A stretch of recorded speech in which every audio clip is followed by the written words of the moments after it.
Hello, hello. This is Lisa Nickel, host of the Sacred and Rooted podcast. Welcome. I'm glad you're here. This episode is an important one, but one that most people try and avoid, don't really want to talk about it because it's, it is a sad topic. It's a topic that we don't really like to think about in detail. The title of this episode is How Thinking About Your Death Allows You to Live More Intentionally. That might sound completely backwards and upside down, but bear with me. If you think about it at a high level, each of us, we have, our souls, they're timeless. We talk about that here all the time. But our bodies are not. Our bodies are human. We have who knows how many years in them. But it's definitely a limited amount of time. They have not, as far as I know, perfected the freezing bodies thing. I think, is that called cryogenics? Anyway, until they have that really down pat, I don't even want to have anything to do with it. So, with that said, we have a limited amount of time in our human bodies. And so with that in consideration, our sort of last loving gesture to our loved ones would hopefully be to have, taken care of our affairs as far as having a will that's reasonably current, having a will at all. Discussing things with our loved ones as far as care in a crisis, whether you want to be on life support, whether you don't, whether you want to be in the hospital and try every last thing available to you, or, if you don't want anybody to be a hero and you just want to kind of, if it's your time, it's your time, and that's perfectly fine. All of these things, it would be very nice to say that we all, discuss the details and have that sorted out with our loved ones. So I encourage you to do that if you have not. Because I've been to a lot of funerals lately, and I don't know if it's just me or if, that's kind of what's happening right now in the ethers, but it does feel like there's a lot of people leaving the earth plane. And so it's made me think a lot about death in the last few months. And so I just wanted to, start this conversation, bring up some ideas for consideration, and just really try to bring the discussion of death more into the public sphere, and just something that is a little more normalized as far as discussing it within your own families. I know in mine, it's not something that we've talked about in detail before, but I certainly am aiming to next time we're in person. So, with that said, I thought it would be good to kind of run through the top 5 regrets of the dying, which is the title of a book written by Bronnie Ware. And she was a nurse, I can't remember, palliative care nurse, I'm not sure how long, but so she had a lot of experience with the dying and, sort of their last thoughts, their considerations as they worked through their own grief and their own, coming to terms with their death.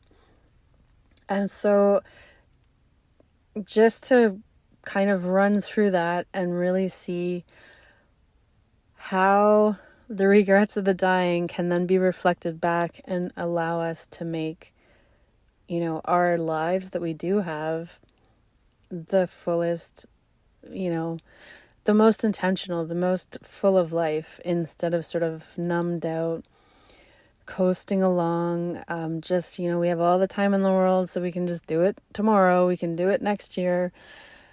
The no rush kind of attitude that sometimes allows us to, have years, decades go by without really considering, oh, this is a dream I have. I like, why why shouldn't I make this happen?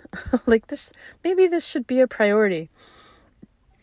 I know my girls, they just turned 18 a week ago.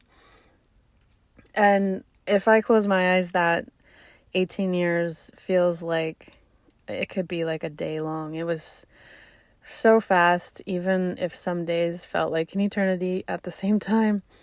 But just the amount of time that can go by in a flash, in a blink. And, maybe you've had a dream in your heart since high school, and it's just something that, it's like after the kids, after this, after that. But this podcast, if nothing else, hopefully will inspire you to put yourself first in your life. And it doesn't mean that everything you do has to just be for yourself, but to allow your dreams breathing room and actual time in your calendar.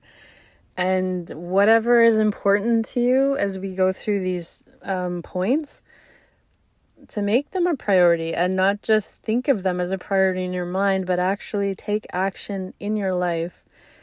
So that if someone looked at your kind of daytimer, or, what did you do last year? And you can kind of look at what you did last year, is what you're filling your time with actually what you value and what has deep meaning for you?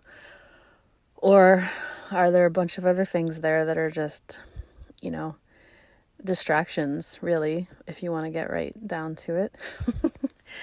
Anyway, that is for you to, kind of review and chew on.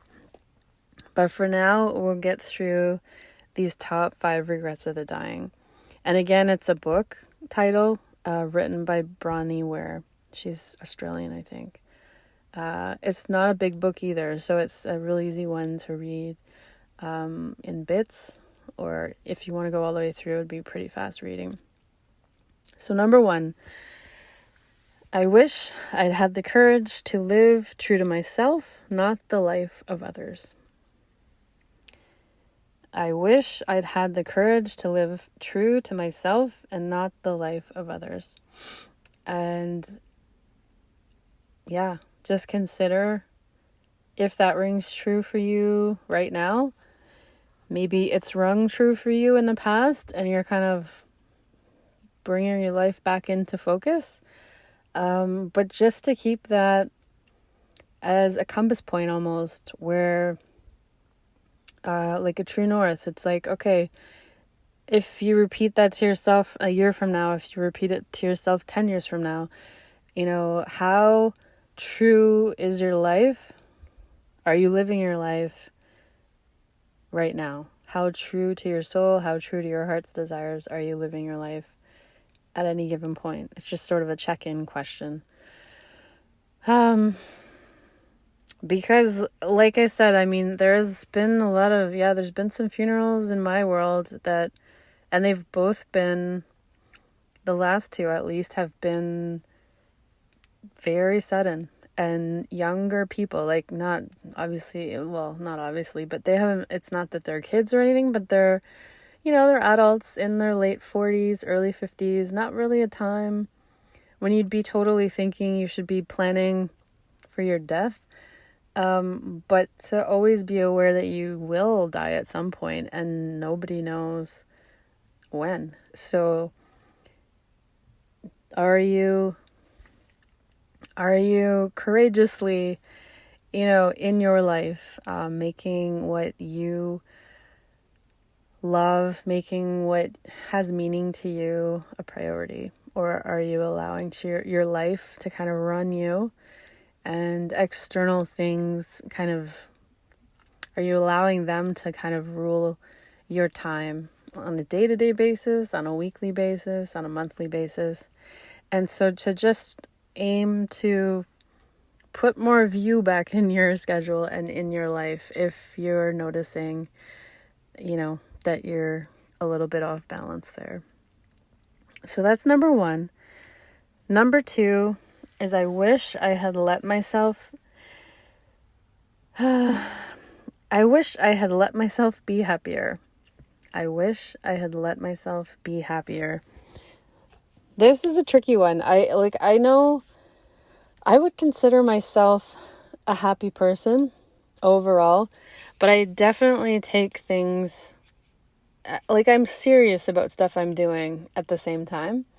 And so there's definitely a lot, like, people in my life. There's a lot of people in my life, actually, and I think this is unconsciously part of why I'm attracted to different people, is because they're funnier than me. They're more lighthearted. They're almost more connected with their, childlike essence than I am sometimes, because I feel like I'm a bit of an old soul anyways, and so that light-hearted, joyful spontaneousness is sometimes something that that's on the back seat, depending on what's happening.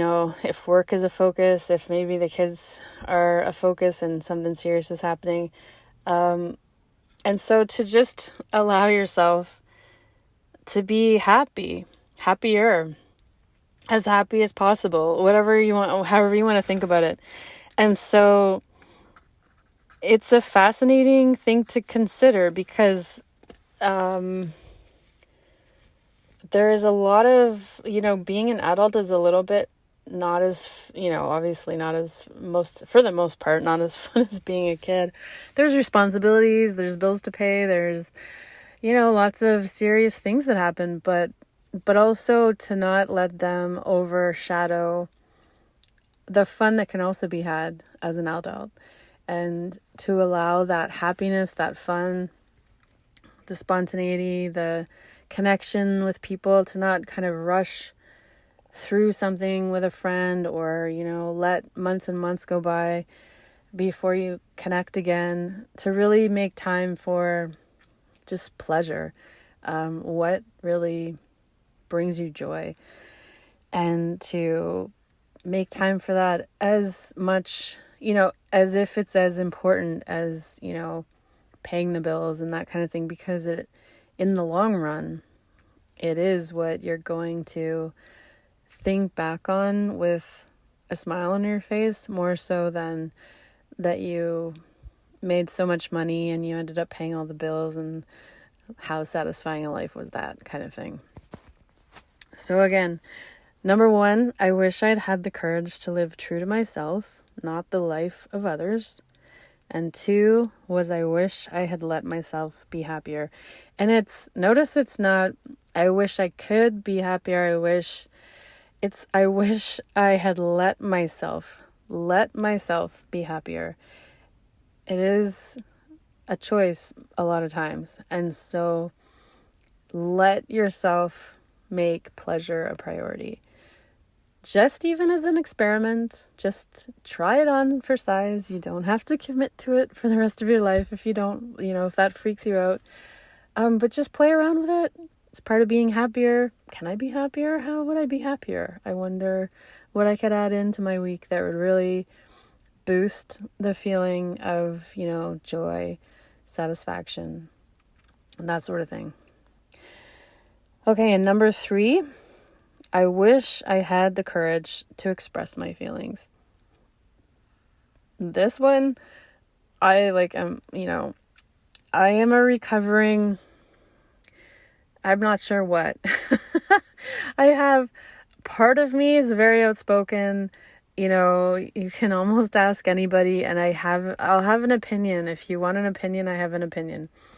But when it comes to my real deep, personal feelings, I have a hard time expressing them. And I shouldn't say I still do, because I am 100 times better than I used to be.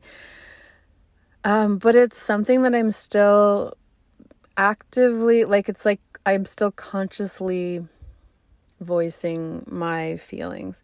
It's not something that's just automatic. My automatic response is to just kind of not shake the boat, just, okay, yeah, maybe I'll mention it to them later, or I'll see how it goes with, whatever we're doing. I won't really, I'll just see how it goes. Maybe it's my opinion. It's okay. It doesn't really matter right now. It's not going to make a big difference, kind of thing. And so yeah, I've been trying this experiment probably for the last year or two, where if it's something that I have an opinion on, I'll say it in the moment. And then it's actually working brilliantly. It's just taking me a really long time to like retrain myself because it's so not my natural way of being.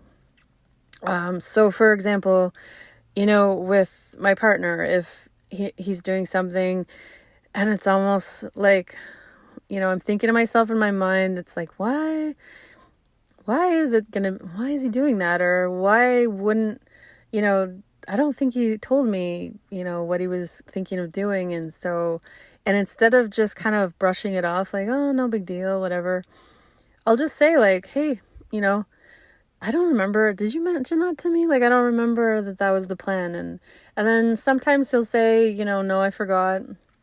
Other times he'll be like, yeah, I did a few days ago, but, it was in the middle of kind of in the middle of a bunch of stuff. So maybe you didn't hear me. But like, it's like anywhere that you're going to have a resentment maybe later, to just say whatever you're thinking.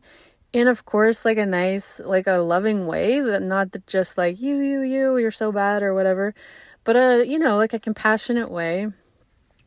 And then just have a little quick discussion about it. And it 99% of the time it's not anything. Like, it's just a 30-second thing and it's out in the air, it's sorted out, and nobody has to think about it again. And it's really great that way. It does sometimes turn into obviously more of a discussion, but mostly it doesn't. And then I waste no time playing all the scenarios around in my head forever, thinking, oh, I shouldn't even care about this, but I do, and I keep thinking about it, and blah, blah, blah. Like, it's just automatic. I do it with everybody, actually, now. Because even with the kids, it's like, just to not let something pass by. If I know that I'm going to think about it for some time until later on I bring it up again, or, at all, because I didn't bring it up the first time, I'll just say it to start with, just a quick little thing, and then it can get straightened out. Yeah, so that one was, I wish I had the courage to express my feelings. This one recently for me, right now, my growth edge for this is really, as I am becoming clearer on my hopes and dreams for the future, I'm vocalizing them. I didn't realize how little I share about some of my hopes and dreams until it's almost like they're almost like gonna happen, basically, because I think I'm just like not sure how people will take me, or I'm not sure if like I'll have their fullest support. So it's almost like, well, if I am not sure I'll have their full support, then I won't even mention it until I have a really, really like solid idea of what I'm doing. And so, but at that point, sometimes people feel a little left out of the whole thing, because they're like, well, like I had no idea this was something you wanted to do or something you were looking into. And so then it feels a little bit almost like I kept it a secret, which, I mean, I guess I kind of did, except that it wasn't clear to me exactly how it would form out into real life, if that makes any sense. And so I've been a lot more vocal with my hopes and dreams, as even if they just start off as something little and I don't really know where they're going, I'll literally just say that. It's like, hey, I was thinking it'd be really cool to visit this place, maybe in the next 5 years or something, because of this or that reason. And then it's just something that's kind of out there. Maybe the other person's like, oh yeah, that'd be wicked, we should go together. Or maybe they're not. And then it's like, okay, well, maybe someone not like, maybe go with a friend. Maybe we'll go with my partner, see who's around. Just to really share your evolution. Like, it doesn't have to be tied up in a bow and all figured out and sorted out. before you start just expressing yourself. And the cool thing is that sometimes, it's almost like a synergetic discussion where you may not have it very clear in your mind, but then the person you're telling it to is enthusiastic, has other ideas about it, and so then you can kind of build on the idea together, and it can be even a better plan than you even thought to start with. So yeah, express your feelings. And if you share your life with people who care for you, who you care for, they allow the relationship to be also not just the day-to-day mundane stuff or all the problems. Allow the relationships to have an aspect of them that includes daydreaming, that includes, what do I wish for the future in my life, as my personal goals, maybe as a couple, as like your kids, like it could be anybody, any relationship. And just, there's some shared goals there and there's some personal goals, and hopefully, the more you express yourself, the more belonging you'll actually feel. And not even only if the person that you're telling, is an enthusiastic supporter instantly of your hopes and dreams, because that will not always happen. But just the fact that you're expressing them gives you a sense of belonging to yourself. It's like you belong to your soul. You are standing up for yourself, sort of thing. And that sense of belonging is priceless. So that's number 3.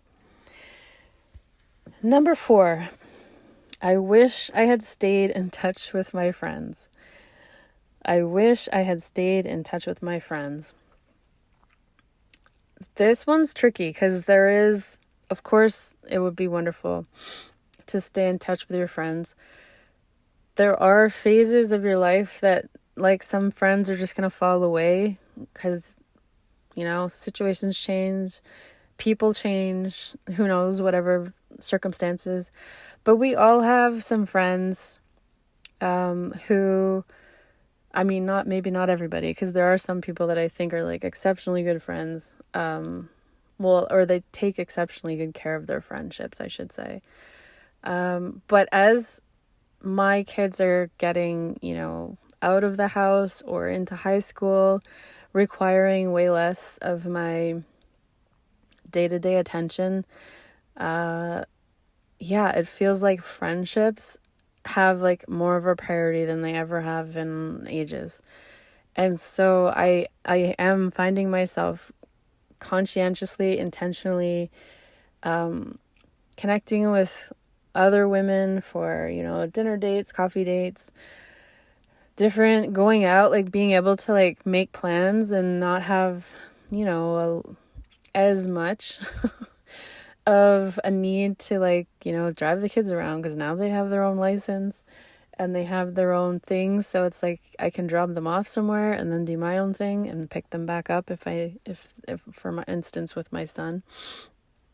And so to just allow that to foster, give that time. And it's not like you have to go out with a different friend every week, but just to cultivate it over the months and over the years, so that it isn't a situation where, you're kind of a friend, you have friendships that sort of reconnect once every so many years, because that is tricky to keep up over decades. And so to really consider, if I read this and you have a friend come to mind, like, oh yeah, I really should get together with them. Like, I've been meaning to do it. I do that all the time with myself. I've been meaning to, or I run into somebody and it's like, perfect. I've been meaning to call you or meaning to text.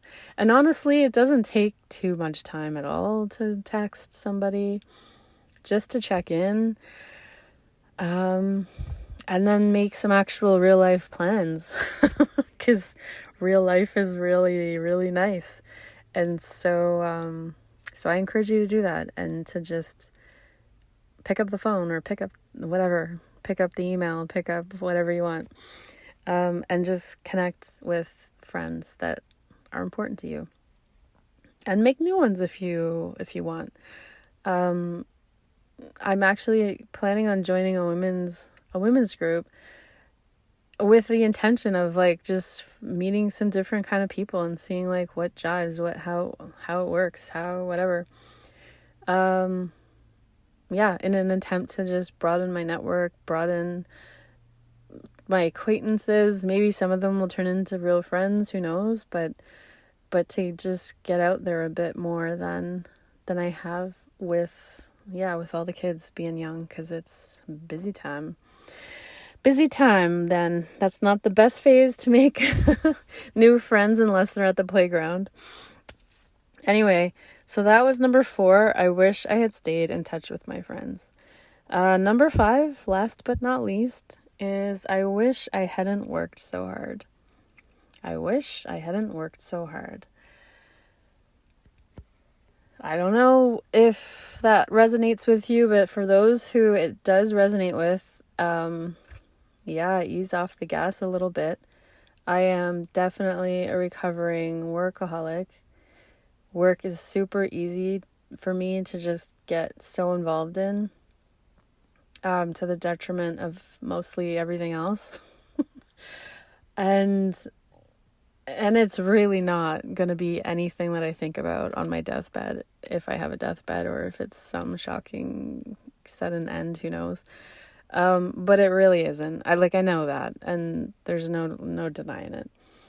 So if that's true, and I have an engineering background, so I can do the math backwards, like back calculate. Okay, if that doesn't actually matter in the end, then why would you do so much of it any other day of the week? So just to ease off, I have definitely gotten into the habit of, making more time for even simple things like exercise, because that would always come off the schedule. If there was extra work to do, it's like, all right, cancel the gym, cancel the walk, whatever. Now that stuff is becoming more non-negotiable. I can't say that it's like anywhere near perfect at all, but it's definitely far better. And then just to also make time, I guess it's not even making time. It's ensuring that you don't spend all of the energy you have, like your best amount of energy, at work. And that you come home with energy still for your loved ones. Because they're your favorite people. And so why would you spend all of your energy at work and come home and be a shithead, or be just so tired you don't have any patience, all of that stuff, with the people that are the most important people in your life? And that, I had a girlfriend in a book club I was a part of. She said something like that at the, it was ages ago. And it just struck me so clearly, the way she said it, because it was something like, I think at the time she was discussing with her husband, like the amount of time he spent at work. And, her response to him was, how dare you spend all of your energy at work and then come home with none for your family, which, reportedly, by all reports, is your priority, but it clearly wasn't, right? At least at the time. It's not a problem at all anymore, just to say. But so consider that, because I know, I'm the first one to admit that work can feel like, something has to happen. There's deadlines. There's always deadlines. But at this point, I've been working for 25 years, in a full-time job position. And there's always deadlines. There's always more work to do. There's always it's always there. Like an uncaring friend, it's just always there, but it doesn't ever actually really love you back.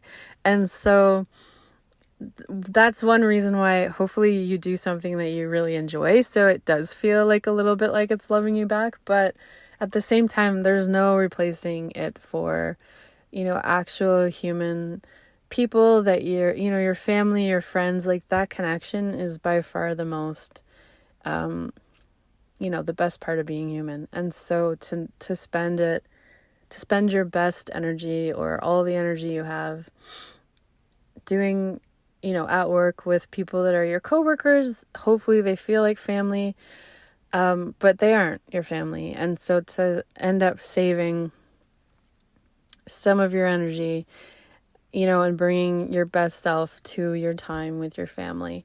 And so to consider how you can do that, how you can design your life so that can happen. So that number 5, which is I wish I hadn't worked so hard, is not a regret that you have on your deathbed. And so with that, we'll go through, just as a summary, the top 5 regrets of the dying. Also, another book that I've read that just is a beautiful book. It's called Die Wise, a manifesto for Sanity Soul, and it's by Stephen Jenkinson, and it's just a gorgeous book. Along the same lines as, it really highlights the fact that the more you consider, ponder your death, the more alive you will be in your life. Whatever the amount of time left that you have to really be in your life, and not just coasting along, fluffing along, numbing out, whatever it is, but to really be engaged in your life while you have it. Okay, so to summarize, top 5 regrets of the dying. 1, I wish I'd had the courage to live true to myself, not the life of others. 2, I wish I had let myself be happier. I wish I had let myself be happier. 3, I wish I had the courage to express my feelings. 4, I wish I had stayed in touch with my friends. And 5, I wish I hadn't worked so hard. So if any of those resonate with you currently, that's the area that you can kind of like dig a little deeper, get some, readjustment tweaks done. Listen to this podcast over the years again and again, just to see if you resonate with different ones, depending on where you are in your life, because life obviously is a fine balance of a lot of things. So, with the best of intentions, we can get a little off track here and there. No harm done. Just when you notice, correct, and make, put your attention on it, and what you put your attention on changes and grows. And I wish you a beautiful day. I wish you a life full of adventure beyond your wildest dreams, and hopefully no regrets. No regrets. All right, so I will see you next episode. If you got something out of this episode, please share it with a friend or whoever, a stranger even. If you think they'll get something out of it, leave a 5-star review. I'd love to hear from you, and it just helps people find the podcast, the more reviews we have. All right, take care, and I will see you next time.